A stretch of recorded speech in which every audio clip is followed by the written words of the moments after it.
This is Optimal Relationships Daily, episode 1500, A Marriage Lesson from a Mini Retirement, Part 2, by Jaime of KeepThrifty.com. Hello, everybody, and welcome to ORD once again. And by once again, I mean for the 1500th time. Such an amazing milestone, and I'm incredibly grateful for each and every one of you helping to make this happen. We truly, obviously, could not have done this without you. So, from the bottom of my heart, thank you so much. I am your host and narrator, Greg Audino, and today's episode is going to be a continuation of a longer post that we began yesterday. Now, I highly recommend checking that one out if you haven't yet. Episode 1499, of course. So, pause here and give that a listen if you're behind. But if you're all caught up, let's dive right back in and keep doing what we do best as we optimize your life.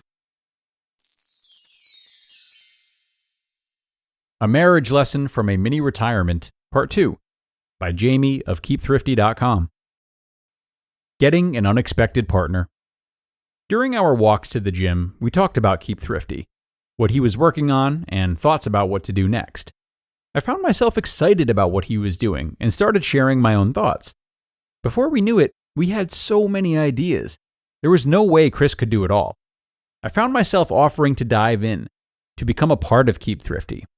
I was a little nervous. This was Chris's baby, and I didn't want to step on his toes. But I was so freaking excited. I saw so much potential.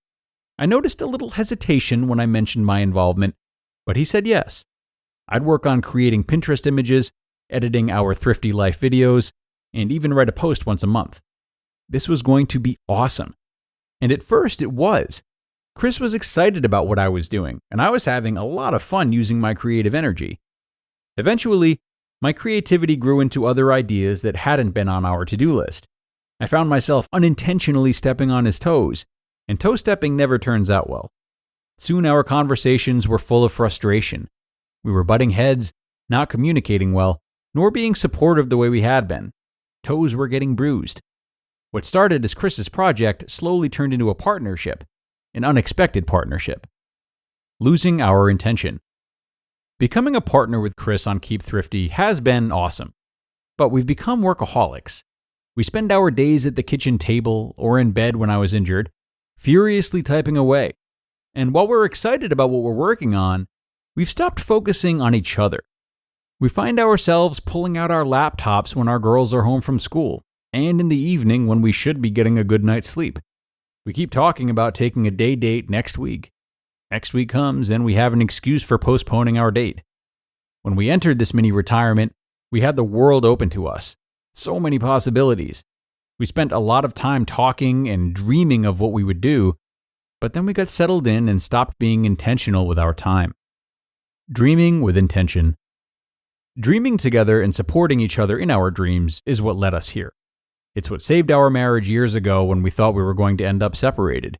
It's what drives us forward, bonds us, and builds us up. We're 5 months into our mini retirement, and I've noticed that we aren't dreaming together. We're stressing and working and putting off dates. That's not what we wanted when we started this journey. We wanted this mini retirement to be a building block for our dreams. So, Chris and I are talking again, talking about our dreams and how we can support each other. Chris wants to make Keep Thrifty a place that helps others accomplish their dreams and to financially support our family. I want to travel. I've got extreme wanderlust right now, and I am ready to hop on a plane ASAP so I can enjoy watching the sunrise over the ocean from a balcony. We're talking and supporting. Talking about the vision for Keep Thrifty as we move towards a new year. We're talking about traveling. Maybe not New Zealand yet, but an island would be amazing.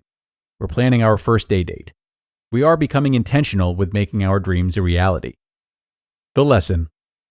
Marriage is hard, and I noticed that it's more difficult when we let ourselves get distracted from what's important. When we start going through the motions of our days, stop looking up from our computers, and stop making plans for the future, we lose each other a little. We end up disconnected. But when we pause and talk about our dreams, a light goes on. We start talking about why we have that dream, what we want out of it, and we start understanding each other on a deeper level. And when we support each other in accomplishing those dreams, we work together, we create together, and we succeed together. This bonds us and builds up our marriage. I've learned this in the past, but it's easy to forget, to let it get lost in the craziness of everyday life. But this mini retirement has reminded me that even if you're in the middle of living a dream, never stop dreaming together. Never stop supporting one another. When you do this, you heal your marriage, you strengthen your marriage, and grow deeper in love with each other. You just listened to part 2 of the post titled, A Marriage Lesson from a Mini Retirement by Jaime of KeepThrifty.com. And there we have it. A nice finish from Jaime, which we thank her for. Just a terrific post overall. And like she said at the end, a real reminder to keep looking forward.